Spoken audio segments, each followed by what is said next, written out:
Salam kepada semua saudara-saudari dalam Kristus Yesus. Kali ini kita akan meneruskan renungan firman, penyirikan firman di Matius bab 6 ayat 19 ke 23. Jangan percaya kepada kekayaan yang tidak pasti. Mari kita doa bersama. Tuhan Bapa di surga, kami puji syukur atas karunia Tuhan dan kebenaran-Mu yang menunjukkan kepada kami supaya kami boleh dapat menyerahkan diri kepada sesuatu yang pasti, bukan sesuatu yang tidak pasti. Ampunlah dosa kami, sentiasa kami dipengaruhi oleh duniawi dan pemikiran duniawi. Bantulah kami hidup demi kemuliaan dan mengikut kebenaran-Mu. Ampun dosa kami dan pimpinlah jiwa kami mengikut bimbingan Roh Kudus dan juga kebenaran-Mu. Dalam nama Kristus Yesus kami berdoa bersama. Amin.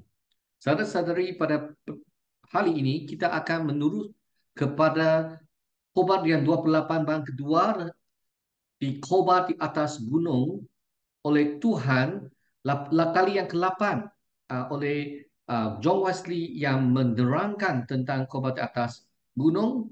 Saudara-saudari, teks Inggeris disunti oleh James Vogenson dengan pembetulan oleh Young, Daken dan George Youngs untuk Wesley Center for Applied Theology dengan menggunakan teks asal Jackson Thomas Edition 1872. Saudara-saudari, marilah kita mendengar akan petikan Alkitab tentang pada.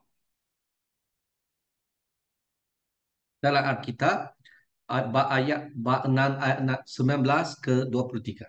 Janganlah kamu mengumpulkan harta di bumi, di mana gegak dan garap merusakkannya, dan di mana pencuri pembongkar sedang mencurinya. Tetapi kumpulkanlah bagimu harta di surga, di mana gegak dan garap tidak merosakkan, dan di mana pencuri tidak membongkarkan sedang mencurinya.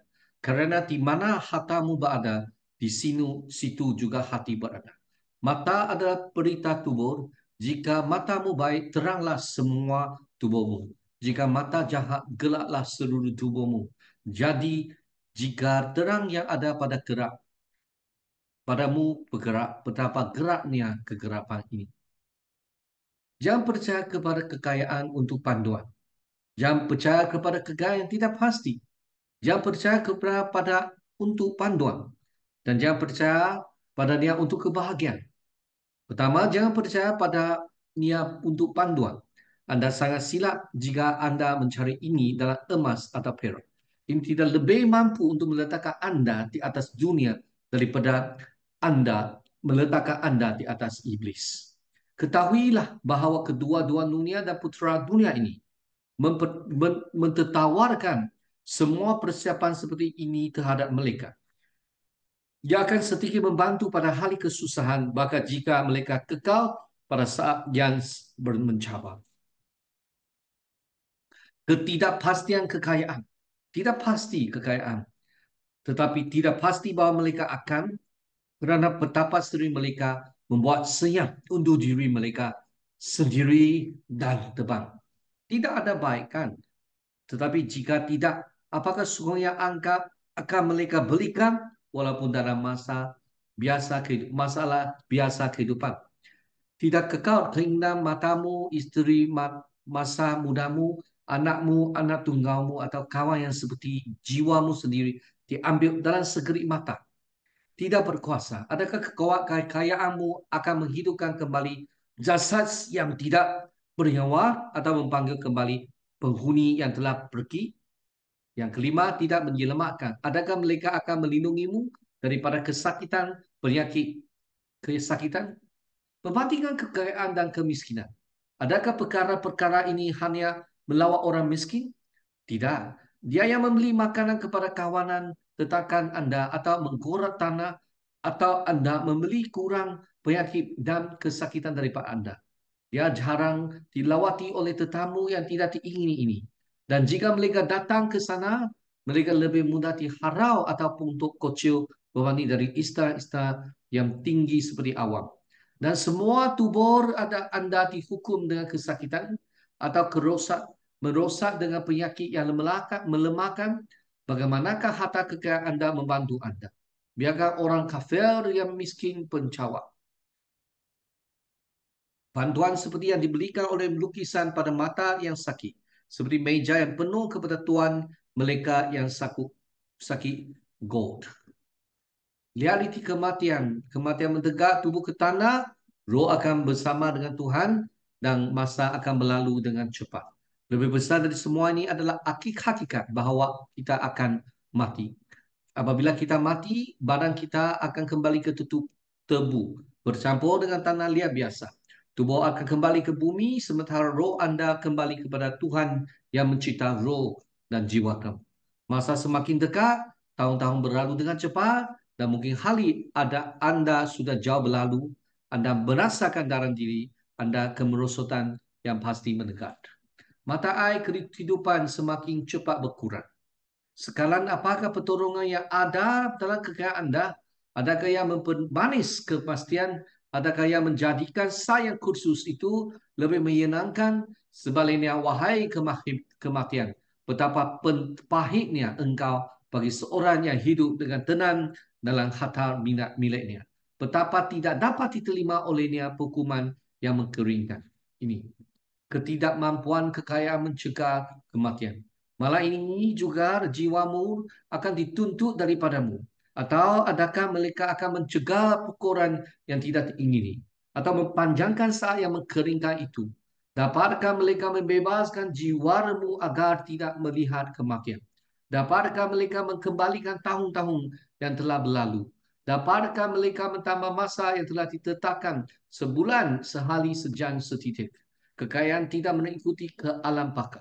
Atau adakah perkara baik yang telah kamu pilih sebagai bagianmu di sini akan mengikutimu merentasi jurang yang lebih besar itu?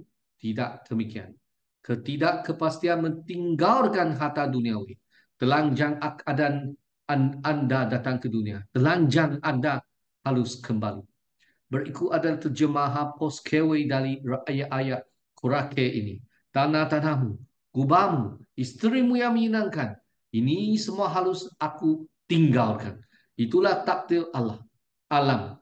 Tiada pohon yang pemeliharannya mempersonakan hidupmu kecuali spirits yang sedih. Menunggu kuburmu. Tentunya jika kebenaran itu ini tidak selalu terlalu jelas untuk diperhatikan. Kerana terlalu jelas untuk disangkar, tidak mungkin ada orang yang akan mati yang boleh mempercayai kekayaan yang tidak pasti untuk mendapat pertolongan.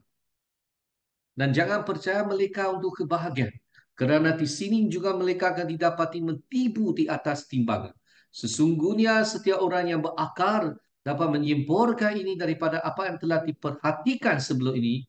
Kerana jika beribu-ribu emas dan perak atau mana-mana kelebihan atau keselonangan yang dibeli dengan dia tidak akan menghalang kita daripada menjadi sengsara. Jelas sekali mereka tidak dapat membuat kita bahagia. Kebahagiaan apa yang dapat mereka berikan kepada orang yang di tengah-tengah semuanya terpaksa berteriak. Ke mahkamah baru saya fikirkan, sedih masih memperbaiki.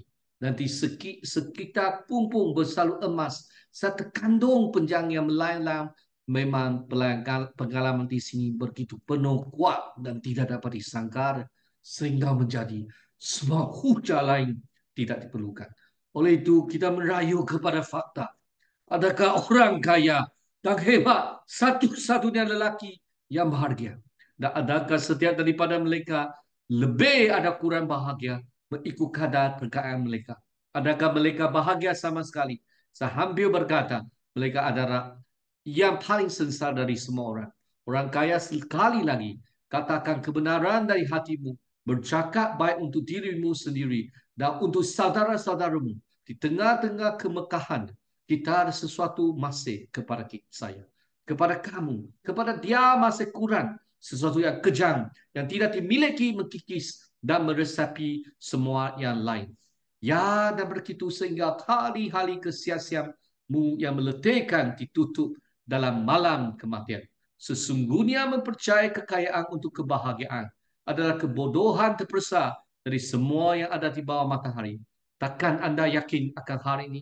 Mungkinkah anda masih berharap untuk menemukan kebahagiaan dalam wang atau semua yang boleh dibelikan? apa? Dapatkan perak dan emas, dan makan dan minum, dan kuda dan belayang, dan pakaian yang berkilau dengan hiburan dan kesenangan. Seperti yang disebut, membuatmu bahagia. Mereka boleh cepat membuatmu abadi. Semua ini adalah penunjukan yang mati. Jangan hiraukan mereka. Percayalah kepada Tuhan yang hidup. Maka engkau akan selamat di bawah naungan yang maha kuasa. Kesetiaan dan kebenarannya akan menjadi perisai dan tepuk bagimu. Dia adalah penolong yang sangat dekat pada masa kesusahan. Pertolongan seperti itu tidak pernah gagal. Kemudian engkau akan berkata, jika semua teman-temanmu yang lainlah mati, Tuhan hidup dan terpujilah pertolongku yang kuat. Dia akan mengingatkanmu ketika engkau berbaring sakit di tempat tidurmu. Ketika sia-sia pertolongan manusia, ketika semua hari ini di bumi tidak dapat memberi sokongan, dia akan membuat seru tempat tidurmu dalam sakitmu. Dia akan meringankan kesakitanmu. Penghiburan Tuhan akan membuatmu bertepuk tangan dalam api. Dan bahkan ketika rumah duniawi ini hampir runtuh, ketika dia siap runtuh menjadi tebu, dia akan mengajarkan untuk berkata, hai laut, di manakah sangatmu? Hai kubur, di manakah kemenanganmu? Syukur kepada Allah yang memberi kita kemenangan melalui Tuhan kita Yesus Kristus. Percaya untuk kebahagiaan dan bantuan. Oh, percayakan kepadanya untuk kebahagiaan sedang bantuan. Semua sumber kebahagiaan ada di dalam dia. Percaya kepadanya yang memberikan kita segala sesuatu dengan limpah untuk dimenikmati. Para konti porus panta es apo lausi. Menerima anugerah Tuhan yang diali peras kasihan, yang kaya dan tidak terbatas, mentawarkan kepada kita seolah-olah ke dalam tangan kita sendiri, agar dalam menerimanya sebagai anugerahnya dan sebagai jaminan kasihnya, kita dapat menikmati segala sesuatu yang kita milik. Kasihnya memberikan rasa kepada semua yang kita rasai, memasukkan kehidupan dan kemanisan ke dalam semuanya. Sementara setiap makhluk membawa kita kepada pencipta yang agung, dan semua bumi adalah tangga kesukaan. Dia mencurahkan kegembiraan yang ada di sebelah kanannya ke dalam semua yang dia berikan kepada anak-anaknya yang bersyukur, yang memiliki persekutuan dengan Bapa dan anaknya Yesus Kristus, menikmati dia dalam segala hal dan di atas segala-galanya. Mari kita doa bersama. Tuhan Bapa di surga, kami ingin menikmati hubungan yang begitu rapat dengan kamu. Oh Tuhan, kami tahu selain daripada hubungan dengan Engkau, hubungan lain ada sementara.